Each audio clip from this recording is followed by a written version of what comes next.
하나님의 은총이 함께 하시기를 축복합니다.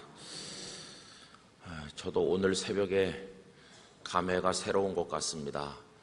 왜냐하면 작년에 영락교회 처음 와서 2월 18일 날 첫 설교를 했고 19일부터 3일 동안은 경상남도 하동군 기독교연합회 초교파로 모이는 연합집회 가서 3일 동안 집회를 인도했고, 그리고는 돌아와서 그 다음 주일은 우리 이철신 원로 목사님의 원로 목사 추대와 은퇴의식이 있었고, 바로 그 다음 날부터가 자녀와 함께하는 특별 새벽 기도회가 있었습니다.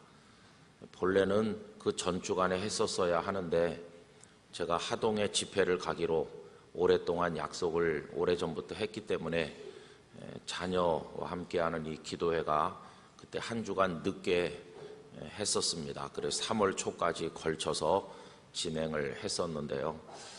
그렇게 여러분들과 함께하는 특별 새벽 기도회를 처음 경험을 했고, 이제 1년이 지나서 자녀와 함께하는 특별 새벽 기도회를 두 번째 맞이하는 새벽이 되다 보니까 여러 가지 생각이 많이 있습니다. 여러분 하여튼 오늘 새벽에 이렇게 참여해 주셨는데 하나님의 크신 은총이 함께 하시기를 간절히 기원합니다. 그래서 6시 반에 한 달에 한 번 하는 영락가족 특세 하시다가 30분 당겨서 오려고 하니까 굉장히 힘드시죠? 네, 그래서 훈련은 빡세게 받아야 되는 겁니다. 자꾸 30분 뒤로 늘었더니 새벽에 일어나기가 참 어렵고, 그것도 또 주일날 하루 종일 하나님의 집에서 머무시다가 월요일 새벽에 일어나기 쉽지 않으시죠? 거기다 또 계절도 추운 겨울이니까 오늘 새벽에 오신 분은 대단한 분들이십니다. 그래서 나는 대단하다. 하나님께서 다 깨워주신 줄로 믿습니다. 이제 한 주간 동안은 자녀들에게 집중하면서 우리가 기도하는 건데, 물론 자녀들 중심으로 우리가 기도도 하고 말씀도 나누겠지만 우리 모든 성도들이 함께 나누어야 될 말씀을 이 주간에 우리가 묵상하려고 합니다. 그래서 자녀가 아닌 사람들도 다 이제 같이 오시고, 작년에도 생각해 보니까 마지막 날 토요일 날은 2층이 꽉 차게 모이시고 그랬던 기억이 나요. 내일 새벽에 더 많은 분들과 함께 아이들 다 데리고 오셔서, 오늘은 해당되는 우리 아이 부서가 아니다 그렇게 생각하지 마시고 해당되는 날짜가 아니더라도 다 오셔서 함께 기도하도록 그렇게 하시면 좋을 것 같아요. 여러분 주일 지나시고 오늘 새벽 이제 하루가 또 직장에서 이제 시작이 되는, 세상에서의 삶이 시작되는 첫날인데, 오늘 아침에 큰 은혜 받으시고 여러분에게 믿음의 용기가 충만한 새벽이 되기를 진심으로 기원합니다. 제가 오늘 새벽에 나누고자 하는 말씀은 저 자신에게 아주 큰 힘이 되었던, 또 지금도 힘이 되고 있는 말씀입니다. 그래서 제 마음속에 보석 같은 간직하고 있는 말씀을 여러분들에게 나눠드리는 겁니다. 어떻게 그렇게 아끼던 말씀을 꺼내드리느냐? 여러분들의 목사니까요. 아낌없이 제가 받은 은혜를 여러분들께 나누는 것입니다. 모세가 80년 동안 궁궐에도 사셨고, 그리고 미디안 광야에도 사셨죠. 나름대로 열심히 살았습니다. 궁궐에서는 공주의 아들로 존경도 받고 호강도 하고 배울 것도 많이 배웠겠죠. 궁궐 40년의 삶이 어떠했는지는 우리는 잘 모릅니다. 그렇지만은 어느 정도 짐작은 해볼 수 있는데, 하여튼 나름대로는 잘 살았다 이렇게 생각이 듭니다. 그리고 광야 40년, 그때도 아무것도 안 한 건 아니죠. 장인 이드로의 양을 치면서 한 여인의 남편이 되고 두 아들을 낳아서 나름대로 자기 할 몫을 하면서 날마다 양떼를 몰고 그 척박한 광야에서도 포기하지 아니하고 이런저런 수고를 감당하면서 열심히 사셨을 겁니다. 근데 문제는 뭐냐 하면 그 삶에 아무 의미가 없다는 겁니다. 그냥 존재하는 것뿐이지 여러분 존재하는 것만 가지고는 산다고 말할 수가 없질 않습니까? 왜 사는 것인지 그게 좀 있어야 되죠. 살아있는 의미가 있어야 되죠. 그리고 무엇을 위해서 나는 어떻게 살까 하는 거룩한 숙제가 늘 가슴속에 있어야 거기서 삶의 어떤 가치가 발견되는 것이고, 그리고 거기서 뭔가 내 삶이 길든지 짧든지 살아갈 이유를 발견하게 되는 건데, 저는 그 미디안 광야 40년의 모세의 삶을 혼자서 상상해 볼 때가 많이 있습니다. 아마 미디안에 처음 갔을 때는 분노 아니면 뭐라고 표현하기 힘든 복잡한 감정들이 그의 가슴에 가득했을 겁니다.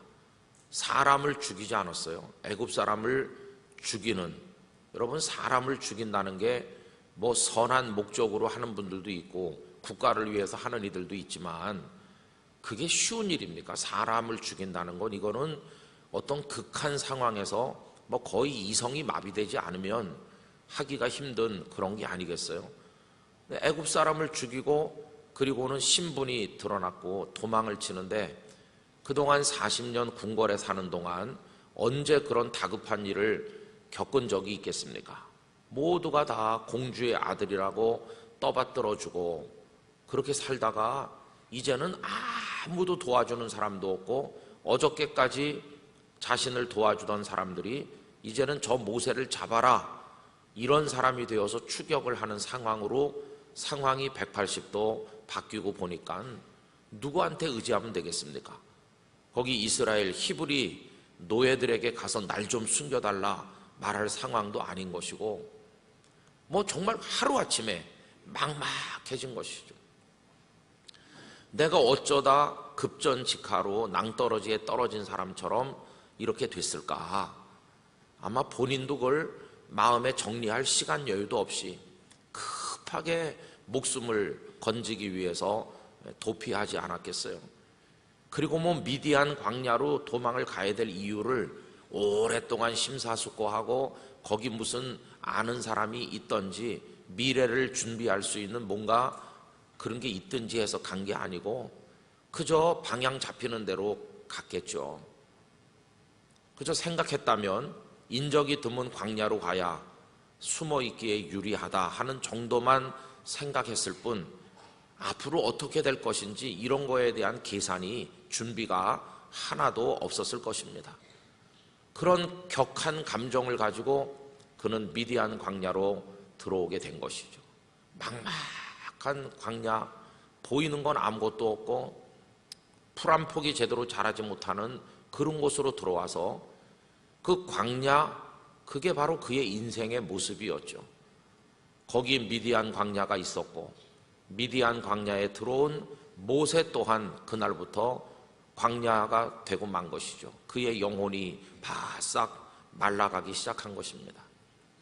그래도 어떻게 이드로를 만나서 그의 딸 십보라와 결혼을 했는데, 하나님께서 이드로의 가정을 거기 두셔서 갈 곳 없는 모세를 받아주도록 하나님의 준비였다고 생각을 합니다. 그래서 십보라와 가정을 이루고 게르솜과 엘리에셀이라는 아들 둘을 낳고 살아가는데, 처음에 몇 년 동안은 그 격정이 아직 다 가라앉지 않았을 것 같아요. 그러면서도 한쪽에서는 뭔진 모르지만 막연한 기대심도 희망도 가져보았을 것입니다. 혹시 누가 나를 발견하면 좋은 소식을 전해주지 않을까. 오가는 행인이 얼마나 있었는지 모르지만 내내 바깥 세상에 귀를 기울이면서 살지 않았겠습니까? 그러나 들려오는 소식도 없고, 요새 애굽이 좀 어떻습니까? 히브리 노예들은 좀 어떻습니까? 그런데 관심을 기울였겠지만 달라진 거는 아무것도 없는 거 아니겠어요? 그렇게 한 5년, 10년, 15년 지나면 희망의 불꽃이 점점 사그라들다가 언제부터인지 팍 꺼져버렸겠죠. 아무 희망도 없고 미래도 없고 그냥 그렇게 살아가는 겁니다. 사는 게 아닌 삶을 살아갔겠죠. 40년을 광야에 있어 본 사람이 아니라면 말할 수 없을 겁니다. 그 고통이 얼마나 큰 것인지. 여러분, 우리가 너무 고단하고 피곤한 삶을 살다 보면 좀 조용한 데 가서 며칠 쉬고 싶다 그러잖아요. 그게 며칠 쉬고 싶은 거지 거기서 영영 있으라 그러면 못 견딜 것입니다. 사람이 없는 조용한 무슨 섬 같은 데 가서 민박이라도 정하고 바다를 바라보면서 며칠 쉰다. 그건 며칠이죠, 여러분. 제가 부산에 가보니까 사람들이 목사님 바다를 너무 오래 쳐다보지 말래요. 바다가 이렇게 아름다운데 왜요? 우울증 걸린대요. 그렇게들 얘기하는데 그 말이 틀린 말도 아니겠다는 생각이 들었어요. 시퍼런 바다를 하루 종일 쳐다보고 있어 보세요. 근데 바다는 아니지만 광야 또한 바다 못지 않은 거 아니겠어요? 그러니까 그의 인생이라고 하는 게 이게 너무너무 안타깝고 정말 불쌍한 인생이 되고 만 겁니다. 자, 그런데 80년이 지난 어느 날 하나님께서 그의 인생에 뚫고 들어오셨어요. 여러분, 하나님께서 우리를 찾아오는 방법은 미리 누구를 보내서 경고를 하거나 예고를 하거나 무슨 전조가 나타나거나 그런 게 아닌 경우가 많이 있습니다. 어느 날 갑자기 어제와 10년 전과 20년 전과 하나도 다를 게 없이 그날 아침에도 양을 몰고 하루를 시작을 했는데 이게 웬일입니까? 곳곳에 볼 수 있었던 떨기나무 그 하나에 불이 붙었는데 이게 사그라들질 않고 계속 타니까 처음에는 그 앞을 지나갔었는데 저게 왜 사그라들질 않지? 그러면서 이 놀라운 광경을 내가 보리라 다시 되돌아와서 그 떨기나무 앞에 서는 순간 하나님의 음성이, 말씀이 그에게 임한 것입니다. 그러면서 그의 인생에 갑자기 뚫고 들어오셨어요. 여러분, 하나님께서는 그렇게 갑자기 오십니다. 나사렛에 조용하고 행복하게 잘 지내던 처녀 마리아, 이제 요셉과 살게 될 꿈에 부풀어 있던 그 정결한 처녀에게 어느 날 갑자기 뚫고 들어오셔서 예수님을 낳을 것이라고 하지 않습니까? 그래서 그날 모세는 하나님을 대면하게 된 것이죠. 이제 그의 인생이 더 이상 무의미한 인생이 아니라 아주 가치 있는 인생으로, 여러분, 그날 그가 부름을 받을 때 앞으로 40년을 더 살게 될 거라는 걸 알았겠습니까? 앞으로 남은 인생이 10년일지 그보다 짧을지 더 될지 아무것도 모르는 상황인데 우리는 그걸 다 알고 얘기하니까 그 이후에 40년 이렇게 말하지만 아마 모세는 그때 이런 생각을 했겠죠. 하나님, 하루라도 줬사오니 이 무의미한 인생에서 나를 건져주시옵소서. 막 그런 생각을 했을지 몰라요. 날 좀 탈출시켜 주세요. 이 미디안이라는 막막한 감옥에서 날 좀 꺼내주세요. 나 좀 어떻게 가치 있게 살게 해주세요. 그런 절규가 그의 가슴 속에 있지 않았겠습니까? 그런데 문제가 있어요. 하나님께서 그를 새로운 삶으로 보내셔서 두렵기도 하고 기쁘기도 했을 것 같아요. 드디어 이 미디안을 벗어나는구나, 기쁘다, 그런 감동과 어떤 흥분이 있었으면서 한쪽에서는 뭘 가지고 그런 게 있었겠죠. 네가 가진 게 뭐가 있냐? 아무것도 없죠. 그에게 무슨 군대가 있습니까? 적어도 애굽에 다시 가서 그 노예들을 건져내고 자신이 원하는 일을 하려면 좀 많은 군사라도 있어야 될 텐데 막강 제국인 애굽의 바로 왕은 병거를 600승이나 거느리고 굉장한 대군을 가지고 있는데 모세는 아무것도 없습니다. 가진 재산이 있습니까? 아무것도 없습니다. 무일푼입니다. 먹이고 있는 양떼도 장인의 양떼지 자기 양떼도 아니고 자기는 거기 정말 얹혀 사는 존재에 불과하고 하도 남정네가 귀한 데다 보니까 그저 사람 괜찮아 보이니까 우리 딸과 결혼하게 이래서 얹힌 거지.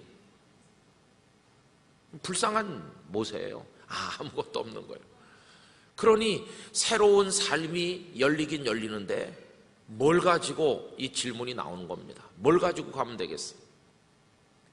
저는 이 모세의 질문이 오늘 아침에 우리 청년들과 자유인 청년들이 오는 날인데요, 똑같이 다가올 거라고 생각합니다. 하나님, 나 하나님의 아들, 딸로 살고 싶어요. 내 남은 인생 불태워서 멋있는 인생으로 하나님께 드리고 싶어요. 우리 청년들 중에 기도 열심히 하면서 그런 결단을 하는 이들이 많이 있을 겁니다. 그런데 그 다음 질문은 뭘 가지고죠? 뭘 가지고?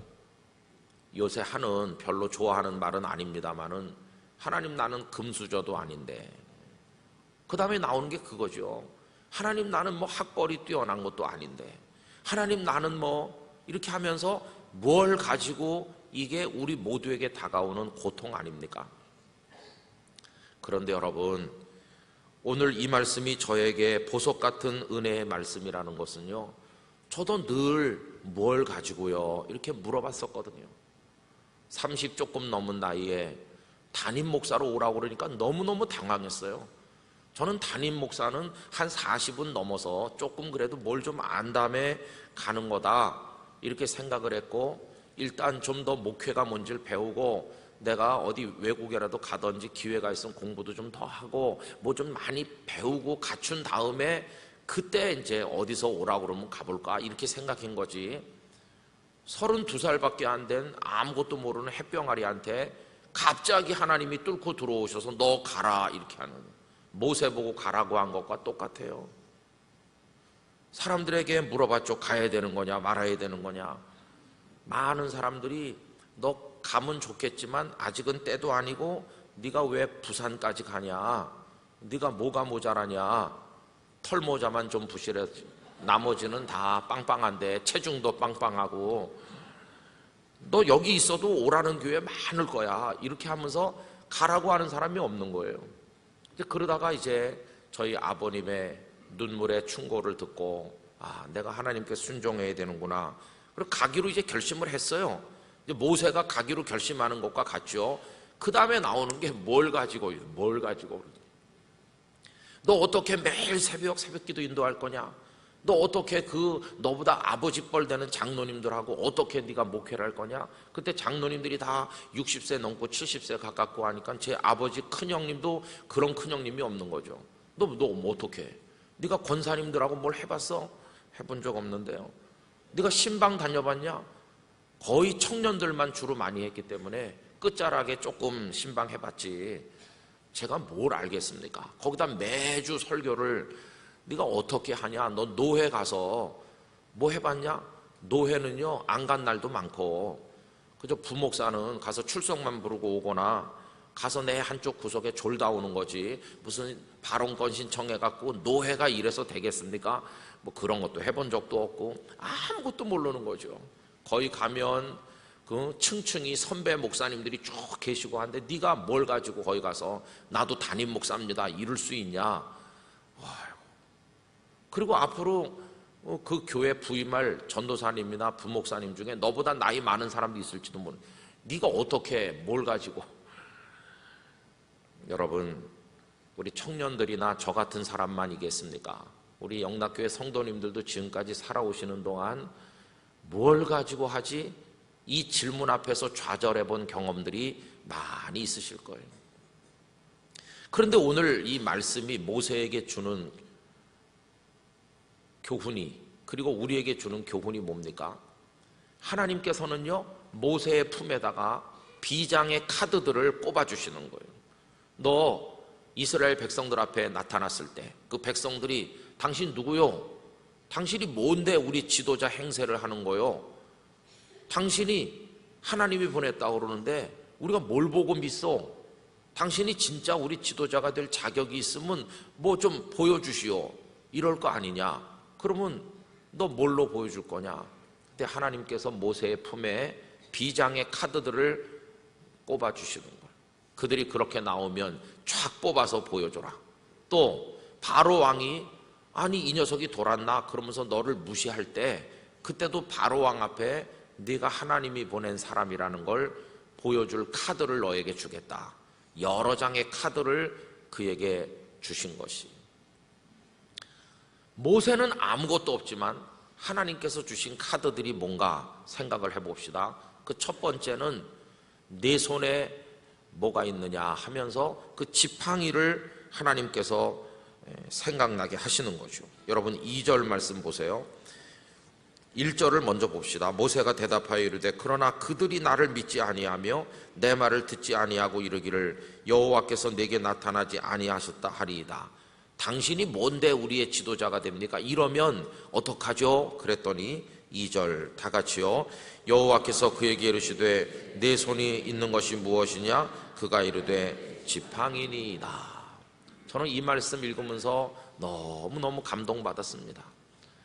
내 손에 있는 게 뭐냐? 여기 단어 하나를 사실은 추가해야 돼요. 내 손에 앞으로 있을 것이 무엇이냐를 물으시지 않으시고 전에 있었던 게 뭐냐고 묻지도 않으셨습니다.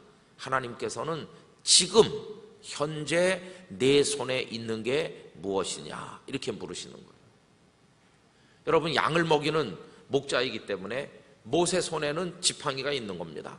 사실은 여기 지팡이로 번역해서 이렇게 막 크고 한 기럭지가 2m, 2.5m쯤 되는 큰 그런 지팡이를 상상하시지만 사실은 이게 한 1m 남짓한 막대기라고 번역하는 게 더 정확합니다.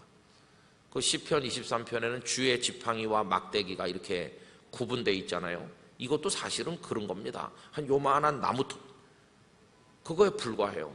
내 손에 있는 게 마른 막대기입니다. 마른 막대기. 그런데 하나님께서는 없는 거를 묻지 않으시고 현재 가지고 있는 걸 물어보시는 거예요. 그걸 던졌더니 뱀이 됐어요. 그리고 그걸 가지고 내가 너를 보냈다는 사실을 그들에게 당당하게 이야기하라고 하시는 겁니다. 그 사람들이 그러면 이걸 딱 던지는 거죠.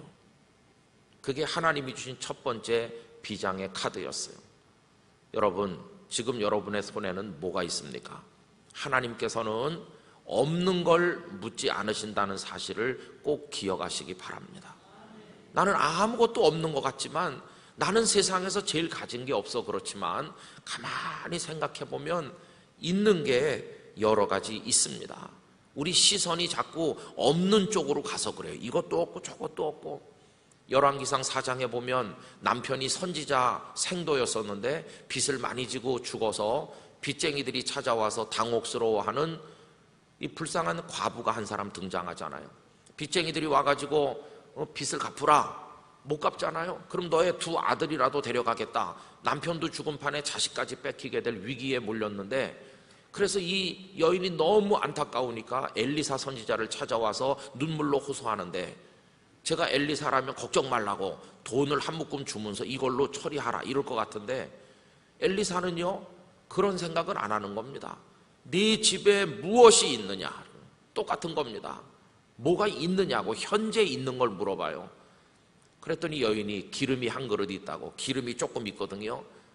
여러분, 현재 가진 것에서부터 상황을 해결하는 열쇠가 발견되는 것이. 그래가지고 그러면 너는 이웃 사람들에게 다니면서 그릇을 많이 빌려라. 그리고 그릇들을 다 방 안에 들여놓고 너의 두 아들과 함께 그걸 기울여서, 그래서 그릇들에 따라서 다 차걸랑 옮겨놓고 또 차면 옮겨놓고 그러라고. 그래서 여인이 그렇게 하잖아요. 여러분, 이 여인이 아무것도 없습니까? 아닙니다. 우선 기름이 조금 있잖아요. 두 번째로는 그 값이 나가는, 그때는 그릇이라고 하는 게 아주 재산 목록 중에 중요한 건데, 그릇을 빌려주는 착한 이웃들이 많이 있잖아요. 거기다가 엄마를 도와줄 아들 둘이 있지 않습니까? 이 여인은 아무것도 없는 게 아니라 사실은 많이 가지고 있는 거예요. 여러분, 현재 가지고 있는 게 무엇입니까? 그걸로 출발하시기를 바랍니다.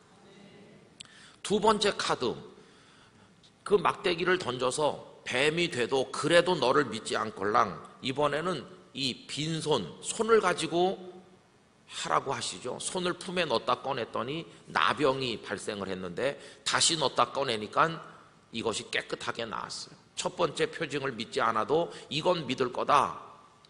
여러분, 저는 이거에 더 감동받았어요. 왜냐하면 이거는 빈손 아닙니까? 두 손은 아무것도 없는 빈손. 여러분, 이 속에 담긴 하나님의 위로가 있어요. 너 지팡이도 없어? 너 지팡이조차 없는 사람이냐? 괜찮아, 괜찮아. 빈손이라도 나는 너를 쓸 수 있어. 여러분, 빈손도 괜찮아요. 빈손. 빈손도 하나님이 역사하시면 놀라운 일을 이루게 될 줄로 믿습니다. 하나님, 나는 아무것도 없어요. 빈손이에요. 괜찮아. 빈손도 괜찮아. 그 다음에 세 번째는 뭡니까? 그래도 그들이 믿지 않으면 나일강에 물을 떠다가 이렇게 부으면 그게 피가 된다고. 여러분, 이건 더 놀라운 겁니다. 이 손은 모세의 것이라고 할 수 있지만 나일강 물은 모세 겁니까? 나일강 물은 하나님 겁니다. 하나님 거. 네가 가진 지팡이도 안 되고 네 두 손 가지고도 안 되거들랑 내가 너에게 나일강 전부 줄 테니까 나일강물 갖다 부어라. 나일강물 나의 것이 다 너의 것이다. 그렇게 하시는 거예요. 나일강물을 갖다 부니까 그게 피로 변하지 않았습니까? 그래서 하나님께서는 첫 번째 카드 꺼내서 안 통하면 두 번째 카드를 꺼내고, 그래도 안 통하면 세 번째 카드를 꺼내고. 여러분, 하나님께서 카드 석 장만 주셨나요? 아니요. 10가지 재앙이 계속 임하고 결국은 다 손발 들고 모세 앞에 항복하지 않았습니까? 바로 왕까지. 하나님께서는 그에게 많은 카드를 주시면서 낙심하지 말고 나갈 것을 말씀해 주신 것을 볼 수 있어요. 영락교회 올 때도 저는 이 질문을 또 했습니다. 하나님, 모세를 애굽으로 보내시는 거나 저를 영락교회에 보내시는 거나 비슷한데 뭘 가지고요? 이렇게 또 물어보는 거죠. 그랬더니 하나님께서 너 지금 네 손에 있는 게 뭐냐? 네가 좋아하는 게 뭐냐? 여러분, 이상하게 들으실 수도 있지만 저는 설교하는 걸 좋아합니다. 설교하는 시간이 참 즐겁고 그래요. 너 설교하는 거 좋아하잖아. 설교 열심히 해라. 네 좋아하는 거 열심히 해라.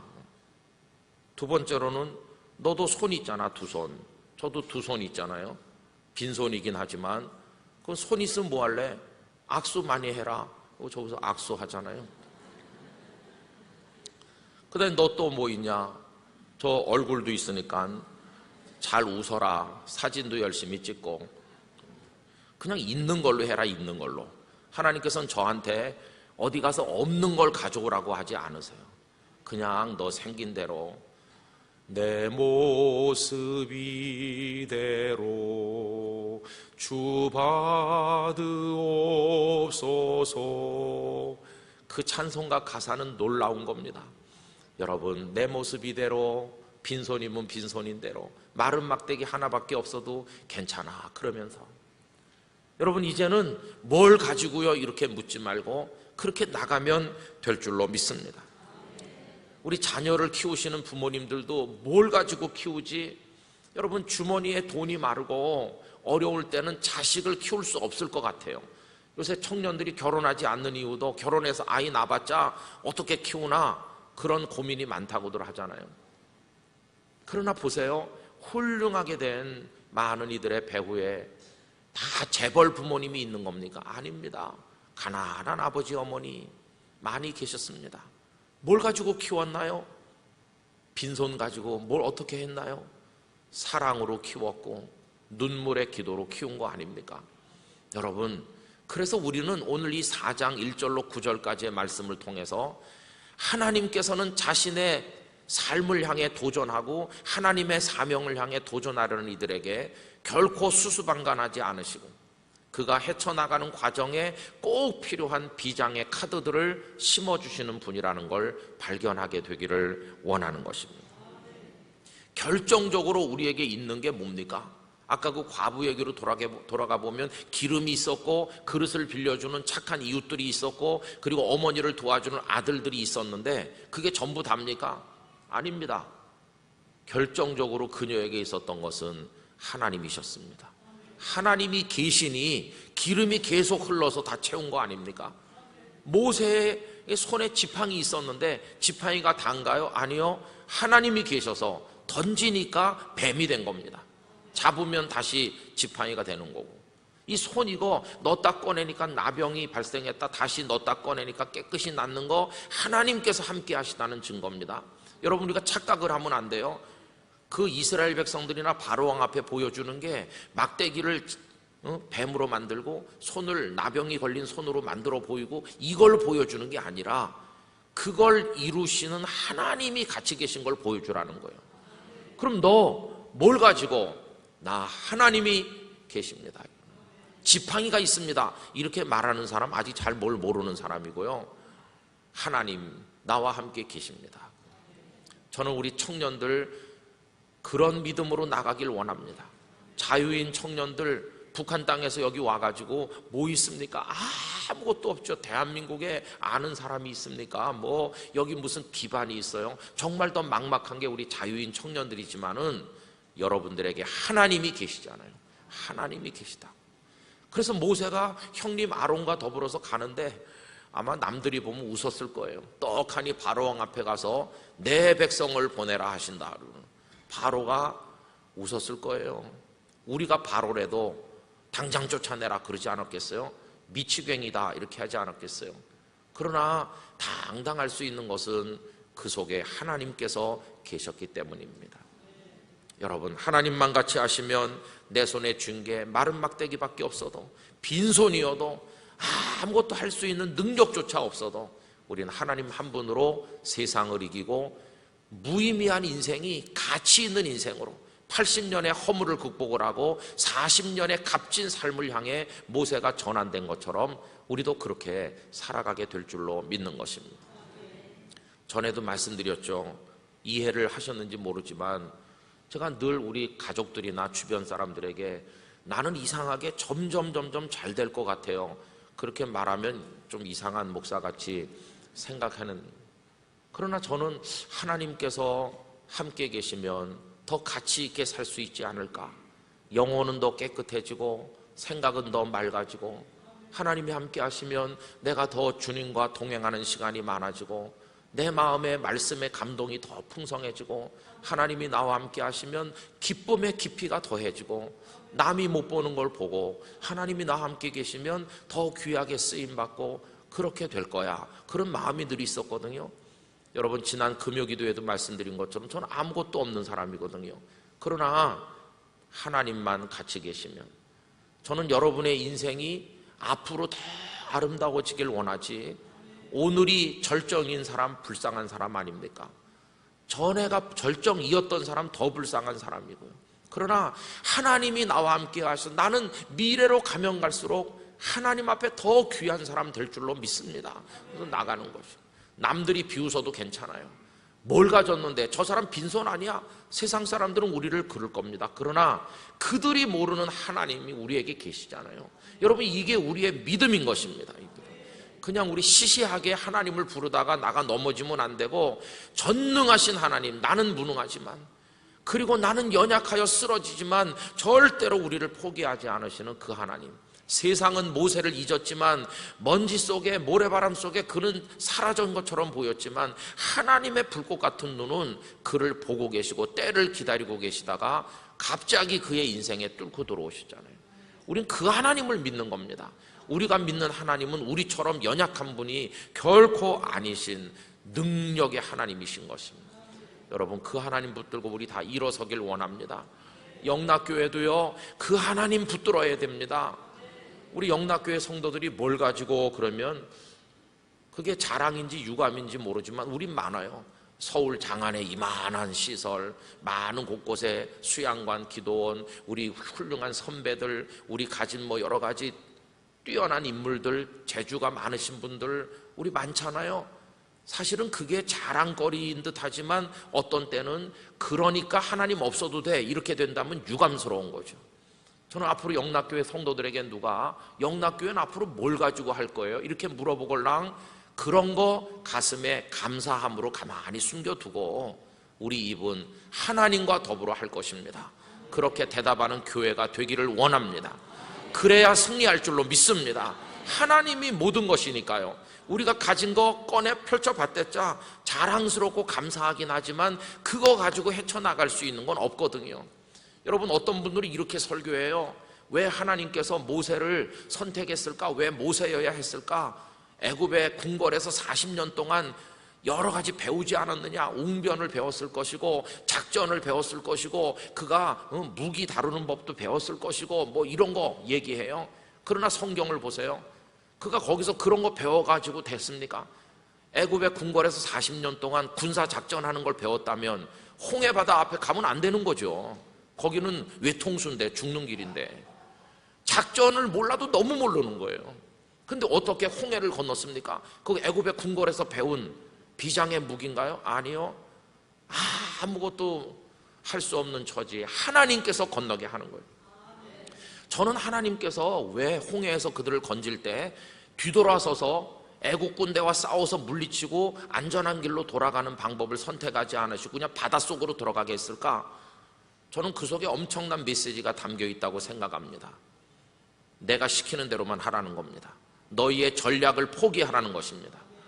내 방법으로 너희를 건질 거니까 너희가 뭐 배운 거 있다고 전략 수립하는 법을 연습했다고 다 치우라는 것입니다. 나는 무식한 방법같이 보이는 방법으로, 나만이 할 수 있는 방법으로 너희들을 일으킬 거라고 하시는 겁니다. 그러니 너희들이 가진 경험, 무슨 뭐 여러 가지 경력, 너희들의 자랑거리 다 버리라는 것입니다. 가라고 하면 가고 서라고 하면 서고 나만 바라보면 가나안 땅은 너희들의 것이 될 것이다. 그걸 거기서 선포하신 것입니다. 근데 우리는 하나님을 믿긴 믿지만 하나님은 잠깐 쉬고 계시고 우리 주머니에 있는 걸 일단 다 꺼내서 맞춰보는 거예요. 아무리 맞춰도 마지막 퍼즐 하나가 없는 거예요. 하나가 없으면 완성이 안 되는 거죠. 그때 손 들면 하나님은 그거 다 쓸어버리시고 당신의 완성된 그림을 우리에게 보여주시는 분이신 것입니다. 그래서 우리 청년들 뭘 가지고, 여러분 하나님이 계시잖아요. 하나님을 가지고 이렇게 하면 표현이 엇벗어서 좀 이상하지만 하나님을 모시고, 할렐루야, 그렇게 승리하게 되기를 원합니다. 저는 그래서 목회를 하나님 한 분 의지하고 하려고 합니다. 전에 해보니까 이렇게 하면 됩디다, 그런 거 다 버리려고 합니다. 전에는 거기서 된 거고 이제는 하나님께서 홍해로 들어가라고 그러면 들어가는 마음으로 하기를 원하는 것입니다. 이 기도 대각성도 기도를 통해서 흐트러졌던 마음을 하나님께 더 순도 있게 모으기를 원하는 것입니다. 여러분, 하나님을 강하게 붙들게 되기를 원합니다. 그 하나님이 비장의 카드인 거예요. 하나님은 소진되는 게 없어요. 꺼내고 꺼내도 하나님의 카드는 계속 나오는 거예요.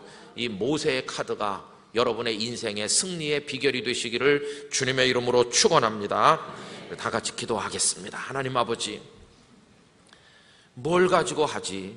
나도 가치 있는 인생을 살고는 싶지만 뭘 가지고 나가지? 그렇게 좌절할 때 하나님께서는 마른 막대기밖에 없는 모세를 또 빈손인 사람들에게까지 아무것도 없지만 나일강을 주시면서 다 하나님의 것으로 승리하도록 하십니다. 하나님만 우리들에게 계시다면 우리는 승리할 줄로 믿습니다. 하나님은 우리의 카드이십니다. 우리의 전부이십니다. 막막할 때 하나님을 부르게 하여 주시옵소서. 우리 청년들에게 이 믿음을 허락하여 주시옵소서. 영락의 모든 성도들에게 이 믿음을 허락해 주옵소서. 이 한 주간의 특별 새벽 기도를 통해 우리에게 큰 은혜 내려주실 줄 믿습니다. 예수님의 이름으로 기도드리옵나이다. 아멘.